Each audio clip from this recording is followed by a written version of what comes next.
നസ്വീഹത്തുൽ ലബീബിൻ്റെ പേരിൽ ഇമാം സുമുഹൂദി തങ്ങളുടെ പേരിൽ ഒരു മഹാകളവ് പറഞ്ഞു. ഞങ്ങളത് പിടിച്ചു. അൾജീരിയയിൽ നിന്ന് കിതാബ് വരാനുണ്ട് എന്ന് പറഞ്ഞു. ഇന്ന് വരെ നൗഷാദ് കിതാബ് കൊണ്ടുവന്നില്ല. നാണുണ്ടോ നൗഷാദെ? നാണമുണ്ടോ നിങ്ങൾക്ക്? എവിടെ പോയി അൾജീരിയയുടെ കിതാബ്?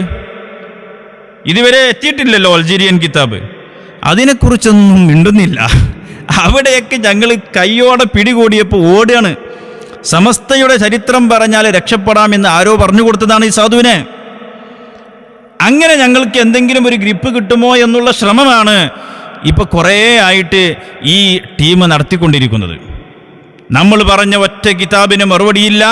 അള്ളാഹുവിൻ്റെ റസൂൽ സല്ലല്ലാഹു അലൈഹി വസല്ലം തങ്ങളുടെ പേരിൽ പറഞ്ഞത്, ഔലിയാക്കളുടെ പേരിൽ പറഞ്ഞ കളവുകൾ, വിശ്വാസത്തിലുള്ള പിഴവുകൾ, ഇതൊക്കെ ചൂണ്ടിക്കാണിച്ച് നമ്മൾ പ്രമാണബദ്ധിതമായി ഗണനം നടത്തിയപ്പോൾ അതിനൊന്നും മറുപടിയില്ലാതെ വന്നപ്പോൾ സമസ്ത ചരിത്രത്തിൽ പോയി അഭയം തേടാമെന്ന് കരുതിയോ നൗഷാദെ? ഒരിക്കലും സാധ്യമല്ല.